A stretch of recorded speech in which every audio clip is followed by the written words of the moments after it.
السلام علیکم ورحمۃ اللہ وبرکاتہ۔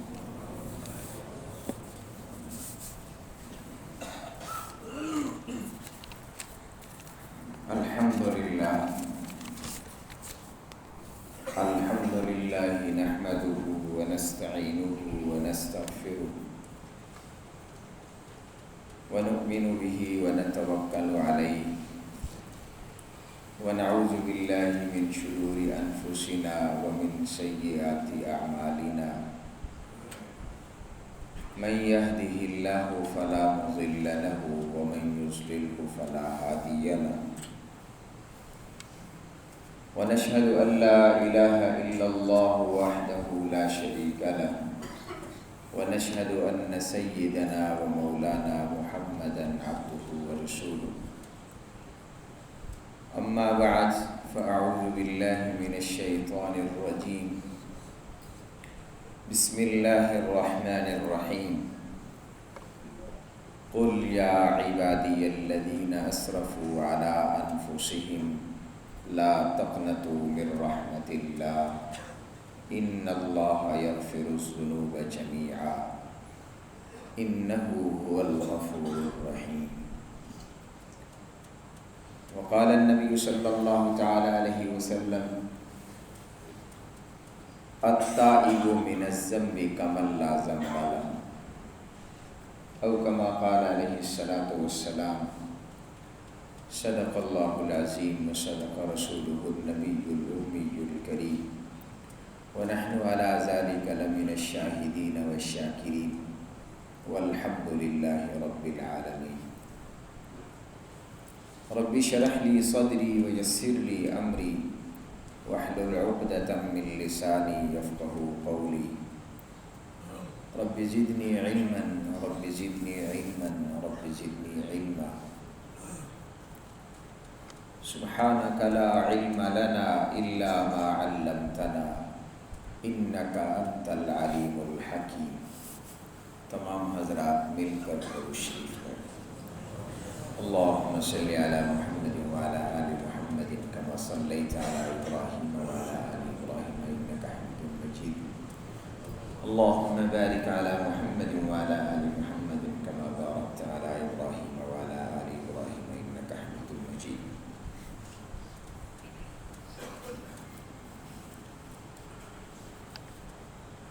گرامی قدر سامعین، رمضان المبارک کا یہ چوتھا جمعہ ہے۔ رمضان المبارک اپنی رحمتوں برکتوں کو مسلمانوں میں بکھیرتے تقسیم کرتے ہوئے تکمیل و اختتام کی طرف رواں دواں ہے۔ ہم سب نے، جمی مسلمانوں نے یقیناً اپنی وسعت کے مطابق، اپنی ہمت و طاقت و توفیق کے مطابق اپنے رب کو راضی کرنے کے لیے رمضان المبارک کے ان قیمتی لمحات کو قیمتی سے قیمتی تر بنانے کی پوری کوشش کی ہے۔ تاہم انسان ہے، کمزور ہے، کوشش کے باوجود پھر بھی کئی باتوں میں، کئی کاموں میں کمی رہ جاتی ہے۔ یہ سچ ہے کہ شیطان رمضان المبارک میں قید کر دیے جاتے ہیں، لیکن ایک شیطان جسے نفس کہا جاتا ہے وہ انسان کے ساتھ رہتا ہے۔ اس کے ابھارنے پر کہیں کوئی نہ کوئی خطا بھی ہو جاتی ہے، کوئی غلطی بھی ہو جاتی ہے۔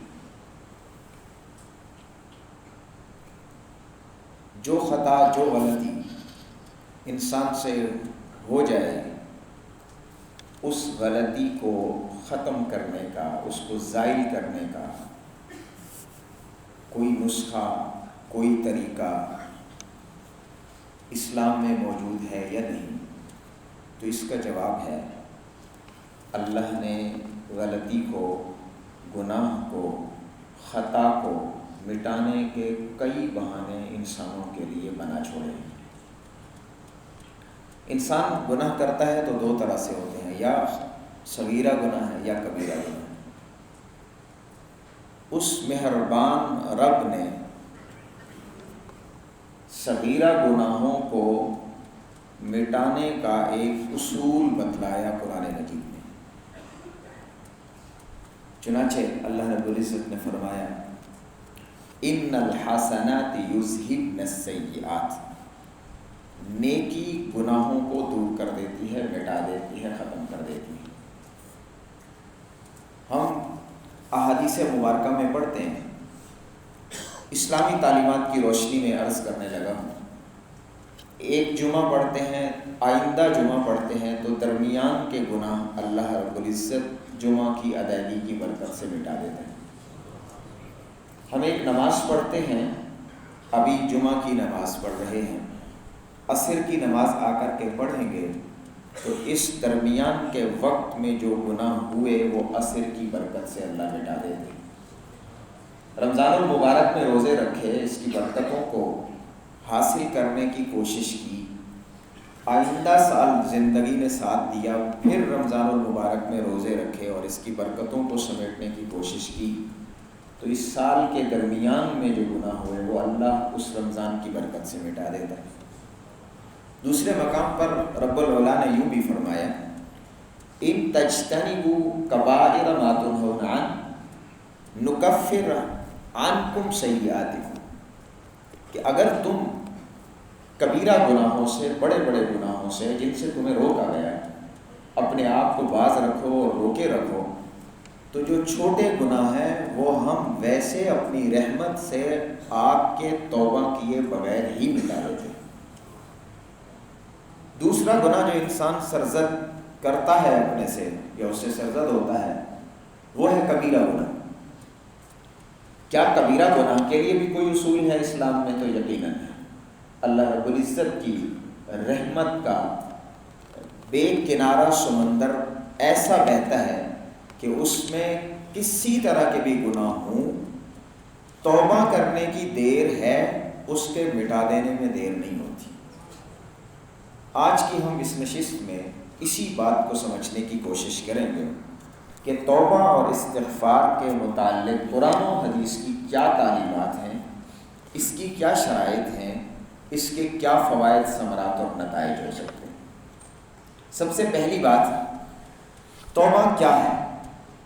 حضرت عبداللہ بن مسعود رضی اللہ تعالی عنہ سے مروی ہے، توبہ کا معنی بیان کرتے ہوئے وہ فرماتے ہیں الندم توبۃ۔ توبہ کس چیز کا نام ہے؟ توبہ ہے ندامت کا نام۔ توبہ ہے انسان اپنے کیے پہ اللہ کے سامنے نادم اور شرمسار ہو جائے، دل سے یہ تسلیم کر لے کہ مجھ سے غلطی ہو گئی، یہ نام ہے توبہ۔ اسی طرح ایک بزرگ تابعی سہل بن عبداللہ وہ فرماتے ہیں توبہ کس چیز کا نام ہے؟ توبہ نام ہے برے افعال کو چھوڑ کر نیک افعال کرنا۔ دوسرے الفاظ میں یوں کہہ دیجئے، اپنے برے کاموں کو نیک کاموں سے بدل دینا، یہ توبہ ہے۔ قرآن مجید میں اللہ رب العزت کی شان کریمی کو، یا میں یوں کہوں تو بے جا نہیں، اللہ رب العزت نے اپنا تعارف بیان کیا، اپنی پہچان بیان کی، اس کی بے شمار نشانیاں اللہ نے بیان کی، تو کئی مقامات پر اپنی پہچان، اپنا تعارف ان الفاظ اور اس انداز سے کرایا کہ وہ بخشنے والا اور مہربان ہے۔ اللہ کون ہے؟ بخشنے والا اور مہربان ہے۔ چنانچہ سورہ المؤمن میں آیت نمبر 3 کے اندر اللہ رب العزت نے اپنی 4 صفات بیان فرمائیں، چاروں صفات بالترتیب اس انداز کے ساتھ غافر الذنب وقابل التوب شدید العقاب ذی الطول، یہ 4 اپنی اللہ رب العزت نے پہچان کے لیے صفات بیان فرمائیں۔ غافر الذنب، اللہ کون ہے؟ فرمایا گناہوں کو بخشنے والا، مٹانے والا۔ قابل التوب، جو اس کے سامنے آ کر کے ندامت کے آنسو بہا کر کے اپنے ہاتھ اٹھا کر کے اس سے استغفار اور توبہ مانگ لے، قابل التوب، اس کی توبہ کو قبول کرنے والا۔ اور ساتھ میں فرمایا شدید العقاب، اگر کوئی اس سے بخشش مانگتا ہی نہیں ہے، کوئی اس سے توبہ گناہوں کی طلب ہی نہیں کرتا، وہ اتنا، دوسرے الفاظ میں کہہ دوں تو بے جان ہے کہ وہ اتنا ڈھیٹ بن گیا گناہوں میں کہ وہ گناہ پہ گناہ کر رہا ہے اور مہربان خدا گناہ بخشنے کے لیے تیار ہے اور یہ بخشش طلب ہی نہیں کرتا، تو فرمایا شدید العقاب، اسے ذہن میں رکھنا چاہیے کہ وہ سخت پکڑنے والا بھی ہے، اور ساتھ فرمایا ذی الطول، احسان کرنے والا بھی ہے بندوں کے ساتھ۔ میں نے تراویح کی نماز میں خلاصے میں یہ جملے عرض کیے تھے، آج بھی کہہ دیتا ہوں کہ اس نے کتنا کرم فرمایا اور ان اپنی صفات کو کیسے خوبصورت نظم کے ساتھ بیان فرمایا۔ شدید العقاب کو درمیان میں لایا اللہ رب العزت، شروع میں بھی اپنی رحمت کو بیان کیا اور بعد میں اپنے احسان کو بیان کیا کہ اس کا پکڑ، اس کا عذاب، یہ سختی اس کی طرف سے جو ہے وہ اللہ نے اپنی رحمت کے پردوں میں ڈھانپ رکھی ہے۔ کوئی آدمی اس کی رحمت کے پردوں کو ہٹا کر کے ویسے ہی عذاب تک پہنچ جائے تو اس کی اپنی بدقسمتی ہے، ورنہ اتنی جلدی اس کی پکڑ آتی نہیں ہے۔ وہ بڑا مہربان ہے، وہ بخشنے میں جلدی کرتا ہے، پکڑنے میں جلدی نہیں کرتا۔ دوسرے مقام پر اللہ رب العزت نے فرمایا وَاسْتَغْفِرِ اللَّهَ إِنَّ اللَّهَ كَانَ غَفُورًا رَحِيمًا، سورہ نساء میں بتلایا کہ وَاسْتَغْفِرِ اللَّهَ، اللہ سے اپنے گناہوں کی بخشش طلب کرو۔ جب انسان کسی سے کوئی چیز طلب کرتا ہے تو لازم ہے اس کے پاس دینے کے لیے ہو، اگر ہوگا نہیں تو طلب کرنے کا کیا معنی؟ ساتھ ہی بیان فرمایا إِنَّ اللَّهَ كَانَ غَفُورًا رَحِيمًا، یہ مت سوچئے گا کہ بخشش طلب کریں گے پتہ نہیں وہ بخش دے گا بھی صحیح کہ نہیں، ساتھ ہی فرمایا إِنَّ اللَّهَ كَانَ غَفُورًا رَحِيمًا، وہ بہت بخشنے والا اور بہت رحم کرنے والا ہے۔ سورہ النصر کی آیت نمبر 3 میں ہمیں یہ سمجھایا فَسَبِّحْ بِحَمْدِ رَبِّكَ وَاسْتَغْفِرْ، فَسَبِّحْ بِحَمْدِ رَبِّكَ وَاسْتَغْفِرْ، فرمایا اپنے رب کی تسبیح بیان کیجئے اور اپنے رب سے استغفار کیجئے، إِنَّهُ كَانَ تَوَّابًا، وہ بخشنے والا ہے، رحم کرنے والا ہے۔ یہاں الفاظ کا چناؤ اور ترتیب ہمیں یہ درس بھی دیتے ہیں، فَسَبِّحْ بِحَمْدِ رَبِّكَ وَاسْتَغْفِرْ، پہلے اپنے رب کی تسبیح بیان کریں اور پھر استغفار طلب کریں۔ چنانچہ اگر کوئی شخص اس طرح سے کرتا ہے کہ وہ آئے اللہ کے سامنے اور آ کر کے ہاتھ اٹھائے اللہ مجھے بخش دے، میرے گناہوں کو معاف کر دے، تو یہ طریقہ درست نہیں ہے، بلکہ درست طریقہ کیا ہے؟ اللہ کے سامنے آ کر کے دامن پھیلا کر کے ہاتھ اٹھا کر کے پہلے اس کی تسبیح و تحمید بیان کرے، پھر اس کے نبی پر درود بھیجے، پھر اس سے گناہوں کی بخشش طلب کرے تو ضرور وہ گناہوں کو بخش دے گا۔ چوتھے مقام پر اللہ رب العزت نے فرمایا ان اللہ یحب التوابین ویحب المتطہرین، بلا شک و شبہ اللہ اپنے بندوں سے بہت محبت کرتا ہے، اللہ اپنے بندوں سے بہت پیار کرتا ہے، لیکن یہاں بالخصوص دو طرح کے لوگوں کا تذکرہ کیا گیا، ایک وہ جو اپنے آپ کو پاک صاف رکھتے ہیں، اللہ نے فرمایا اللہ ان سے محبت کرتا ہے، اور دوسرا یحب التوابین، جو اللہ سے کثرت سے توبہ طلب کرتے رہتے ہیں، اللہ ان سے محبت کرتا ہے۔ اور اللہ رب العزت صرف یہ نہیں کہ توبہ طلب کرنے والوں سے محبت کرتا ہے، بلکہ ان کی توبہ کو قبول فرماتا ہے۔ توبہ کو قبول کرنا بھی اللہ ہی کا کام ہے، چنانچہ فرمایا وَهُوَ الَّذِي يَقْبَلُ التَّوْبَةَ عَنْ عِبَادِهِ وَيَعْفُو عَنِ السَّيِّئَاتِ، کہ اللہ وہ ذات ہے جو اپنے بندوں کی توبہ قبول فرماتا ہے اور ان کے گناہوں کو مٹا دیتا ہے۔ کئی اور مقامات میں بھی اللہ رب العزت نے اپنی اس رحمت خاصہ کو اور اپنی اس خاص صفت کو بیان فرمایا۔ وقت نہیں کہ میں ساری تفصیل میں جاؤں، چند باتیں احادیث مبارکہ سے کچھ نمونے کے طور پر عرض کیے دیتا ہوں۔ اللہ رب العزت کو توبہ اتنی پسند ہے، اللہ سے توبہ کرنے والا اتنا پسند ہے، چنانچہ حدیث مبارکہ میں آتا ہے اللہ رب العزت فرماتے ہیں کہ میرے بندوں میں سب سے پسندیدہ بندہ اللہ کے ہاں کون سا ہے؟ انسان خطا کار ہے، گناہ ہو جانا یہ بڑی بات نہیں ہے، گناہ پہ ڈٹ جانا یہ بڑی بات ہے، گناہ کر لینا یہ بڑی بات نہیں ہے، گناہ سے توبہ نہ کرنا یہ بڑی بات ہے۔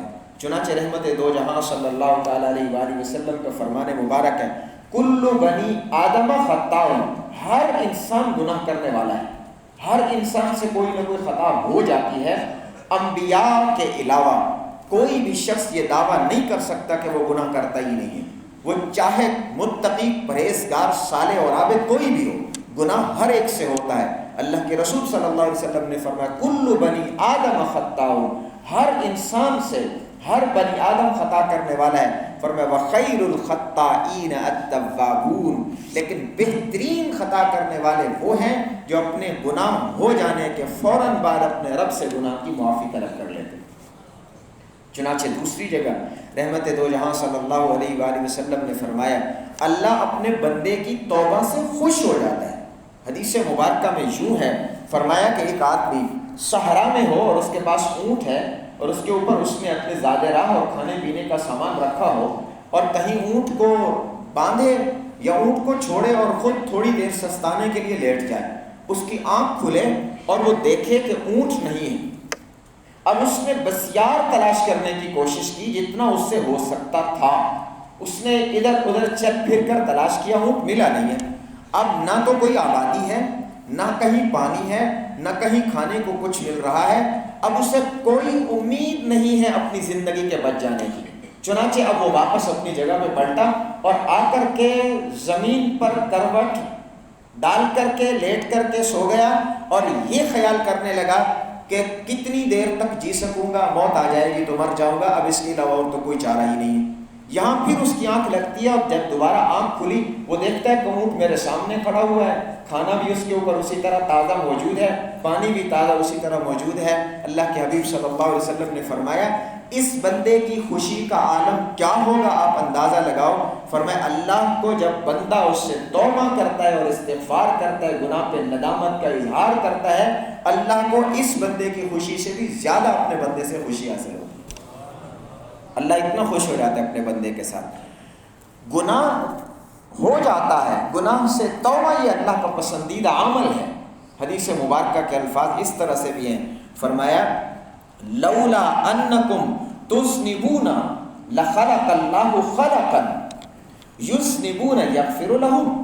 فرمایا اگر تم ایسے ہو جاؤ کہ تم گناہ کرو ہی نہیں، کوئی گناہ نہیں کرتا، یہ روئے زمین پہ انسان ایسے بن جائیں کہ گناہ کرنے والا ہے ہی کوئی نہیں، سب نیکیاں ہی نیکیاں کرنے والے ہیں، تو فرمایا لخلق اللہ خلقا، تو اللہ ان سب کو ختم کر کے دوسری مخلوق کو لائے گا، دوسرے انسانوں کو لائے گا. ان کا کام کیا ہوگا؟ یذنبون، وہ گناہ بھی کریں گے اور پھر اللہ سے توبہ بھی مانگیں گے اور اللہ ان کو معاف بھی فرمائے گا.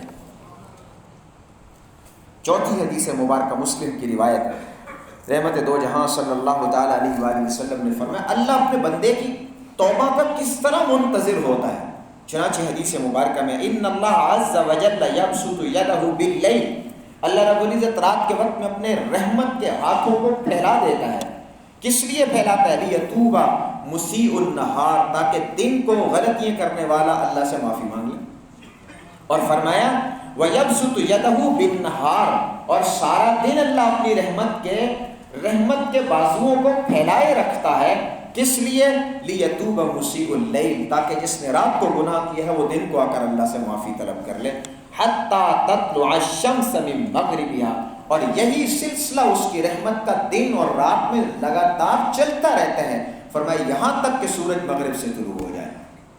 جب قیامت قریب ہو جائے گی اور قیامت کی سب سے بڑی علامت ظاہر ہو جائے گی کہ سورج مغرب سے واپس آ جائے گا، اس دن سے پہلے تک دن اور رات میں اس کی رحمت اپنے بندے کے توبہ کی منتظر رہتی ہے. مسلم شریف کی ہی ایک اور روایت ہے جس میں رسول اللہ صلی اللہ علیہ وآلہ وسلم نے فرمایا، جس کا حاصل یہ ہے کہ ایک شخص جو خون کا قطرہ اللہ کے راستے میں بہاتا ہے، یہ شخص اس کے برابر ہے وہ آدمی بھی جو اپنی آنکھوں سے آنسوؤں کا قطرہ اللہ کے سامنے ندامت استغفار کی وجہ سے اور اس کے خوف کی وجہ سے بہاتا ہے. چنانچہ حدیث مبارکہ میں اس طرح سے ہے، فرمایا اللہ کو دو قطرے ایسے ہیں کہ ان سے زیادہ اللہ کو کوئی چیز محبوب نہیں ہے. سب سے محبوب دو قطرے ہیں اللہ رب العزت کو. کون کون سے دو قطرے؟ فرمایا قطرۃ من دموع فی خشیۃ اللہ، ایک وہ قطرہ جو اللہ کے ڈر کی وجہ سے انسان کی آنکھوں سے بہہ جاتا ہے، وقطرۃ دم تحرق فی سبیل اللہ، اور ایک خون کا وہ قطرہ جو انسان اللہ کے راستے میں لڑتے ہوئے بہا دیتا ہے. یوں سمجھ لیجئے شہید کے خون کا قطرہ بہتا ہے، اللہ کو اتنا پسند ہے. اسی طرح اللہ کو اس انسان کا آنسو پسند ہے جو اللہ کے ڈر کی وجہ سے توبہ کرتے ہوئے استغفار کرتے ہوئے ندامت کے ساتھ بہا دیتا ہے.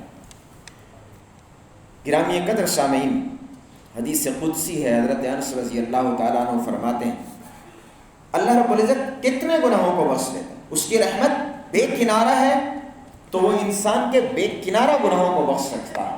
حضرت انس رضی اللہ تعالیٰ عنہ فرماتے ہیں کہ اللہ رب العزت فرماتے ہیں کہ بندہ مجھ سے گناہ کی معافی طلب کرتا ہے، میں معاف کر دیتا ہوں۔ فرمایا اتنے وہ گناہ کر کے لائے کہ اس کے گناہوں کی حد آسمان کی بلندیوں کو چھونے لگے، اگر اتنے گناہ کر کے بھی وہ میرے پاس آ جائے تو میں پھر بھی اس کے گناہوں کو بخشنے کی طاقت رکھتا ہوں اور بخش دیتا ہوں۔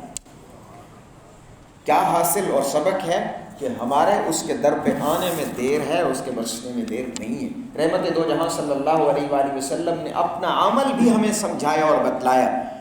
رحمت دو جہاں صلی اللہ تعالیٰ علیہ وآلہ وسلم فرماتے ہیں واللہ انی لاستغفر اللہ، اللہ کی قسم میں اللہ سے بخشش طلب کرتا ہوں اور اللہ کی طرف رجوع کرتا ہوں، واتوب الیہ فی اليوم اکثر من 70 مرۃ، 70 سے بھی زیادہ دفعہ۔ دو جہانوں کے سردار 70 سے زیادہ مرتبہ اپنے رب سے استغفار طلب کرتے ہیں۔ اور دوسری حدیث مبارکہ میں فرمایا یا ایھا الناس توبوا الی اللہ، اے لوگو اللہ کی طرف متوجہ ہو جاؤ، اللہ سے اپنے گناہوں کی توبہ طلب کرو، فإنی اتوب فی اليوم الیہ، میں اللہ سے توبہ ایک دن میں طلب کرتا ہوں، 100 مرۃ، 100 مرتبہ۔ وہ ہستی، وہ ذات جن کے نامہ اعمال میں گناہ کا تصور کفر ہے، نہیں کیا جا سکتا، وہ 100 مرتبہ اپنے رب سے استغفار طلب کرتے ہیں۔ ہم اور آپ کہاں رہ رہے ہیں؟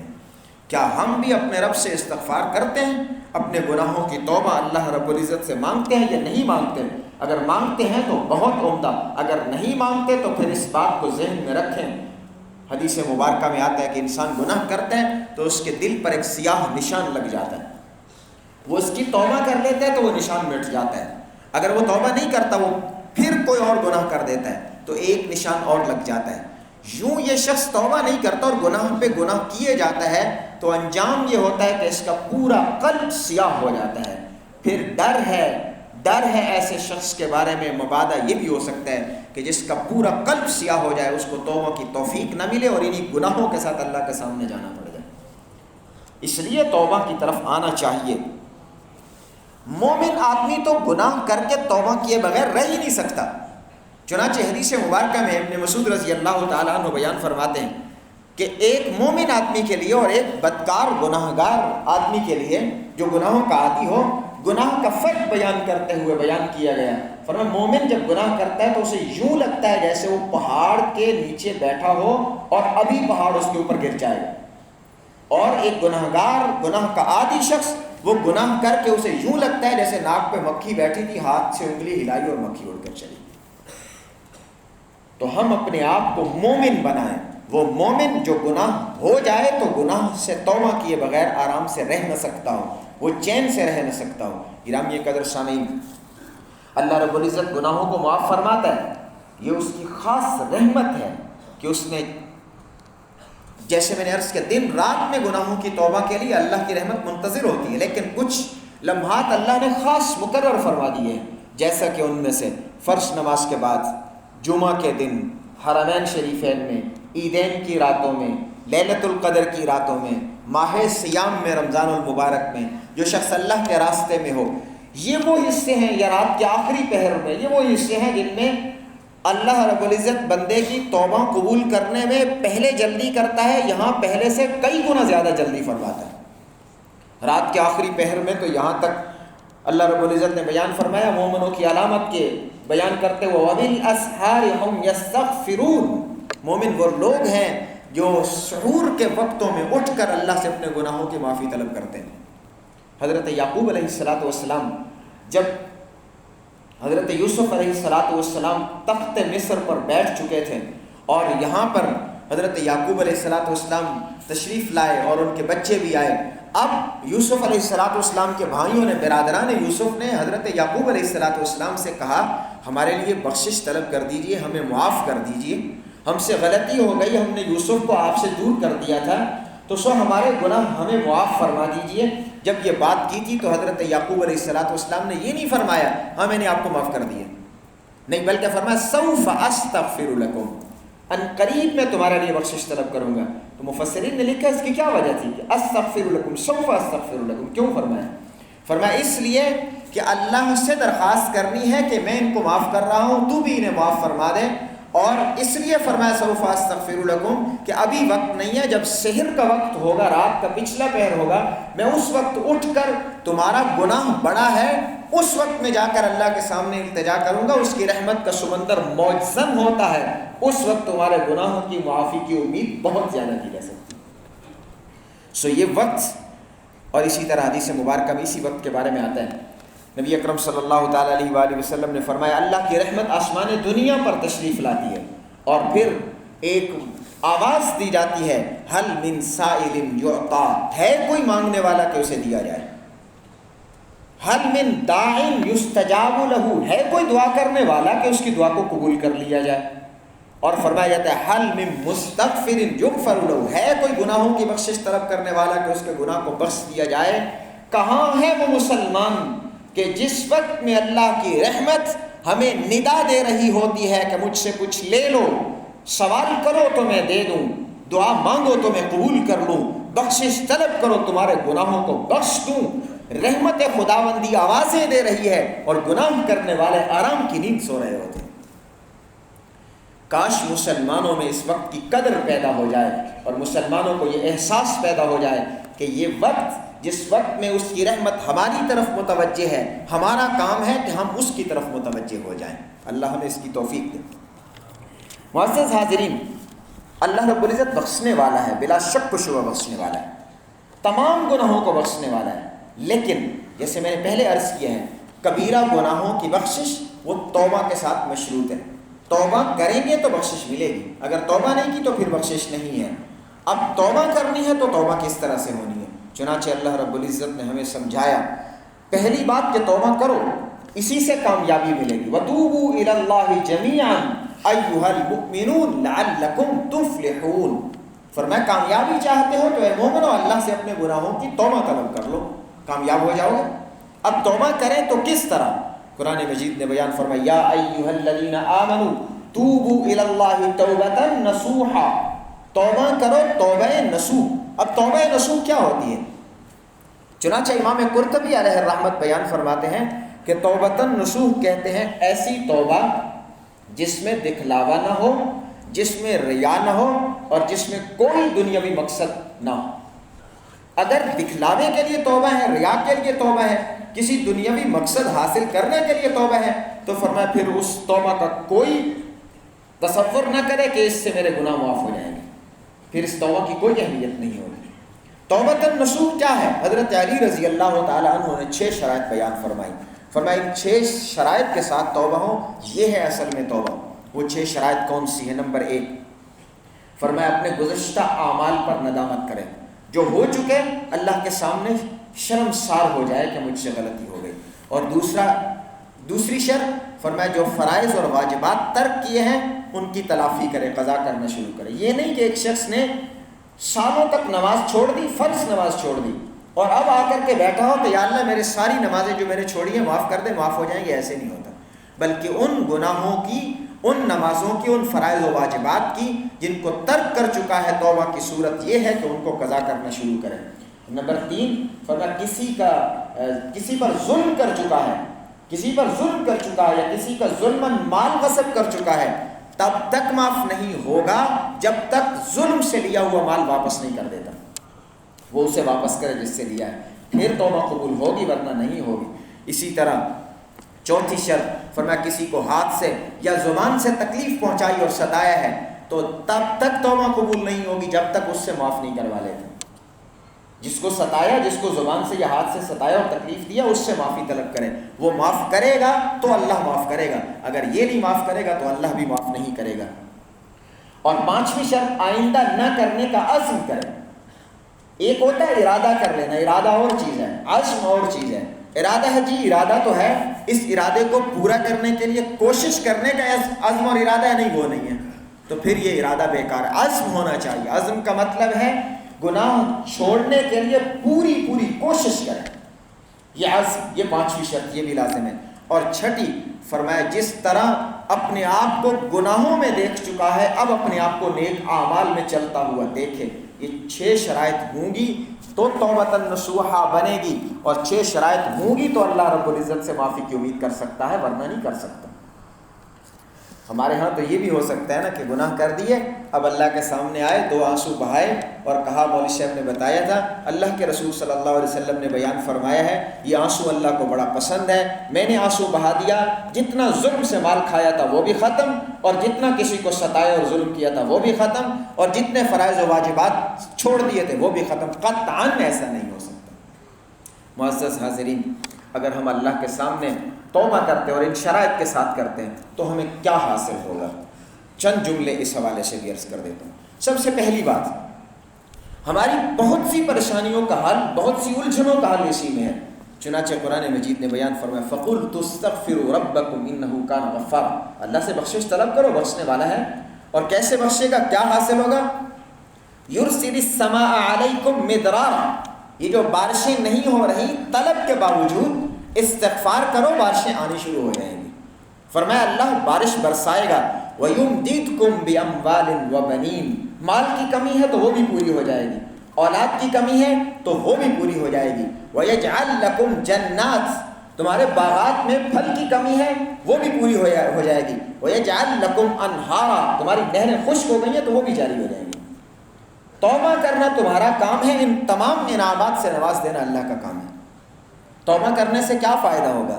گناہ انسان کر چکا، ایک فائدہ تو یہ کہ انسان کے گناہ مٹ جائیں گے، اور دوسرا فائدہ إِلَّا مَنْ تَابَ وَآمَنَ وَعَمِلَ عَمَلًا صَالِحًا فَأُولَٰئِكَ يُبَدِّلُ اللَّهُ سَيِّئَاتِهِمْ حَسَنَاتٍ. فرمایا توبہ سے فائدہ یہ ہوگا کہ اللہ تمہارے گناہوں کو نہ صرف مٹا دے گا بلکہ يُبَدِّلُ اللَّهُ سَيِّئَاتِهِمْ حَسَنَاتٍ، وہ تمہارے گناہوں کو بدل کر نیکیوں میں لکھ دے گا. گناہ کر چکا انسان، گناہ کی لذت بھی لے چکا ہے، اپنے نفس کو خوش بھی کر چکا ہے، لیکن اب توبہ کر کے وہی گناہ نیکی کی صورت میں نامہ اعمال میں آ رہا ہے. یہ توبہ کرنے کا فائدہ ہوگا. اور توبہ کرے گا تو کیا فائدہ ہو جائے گا؟ فرمایا یہ ایسے ہو جائے گا گناہ کیا ہی نہیں. رحمت دو جہاں صلی اللہ علیہ وآلہ وسلم نے ارشاد فرمایا التائب من الذنب کمن لا ذنب لہ، انسان جب توبہ کر لے تو توبہ کرنے کے بعد وہ ایسا ہی ہو جاتا ہے جیسے اس نے گناہ کیا ہی نہیں ہے. یہاں ایک بات ذہن میں آئی، عرض کیے دیتا ہوں، بات ختم کرتے ہیں، کہ جب انسان توبہ کر لے سچے دل سے تو وہ ایسے ہو جاتا ہے کمن لا ذنب لہ، جیسے اس نے گناہ کیا ہی نہیں. اللہ کے ہاں وہ ایسے ہو جاتا ہے، لیکن اس ظالم سوچ کے ہاں وہ پھر بھی معافی کے قابل نہیں ہوتا کہ ہم اسے پھر بھی تان و تشنیع کا نشانہ بناتے رہتے ہیں کہ آپ نے فلاں جرم کیا تھا اور فلاں گناہ کیا تھا.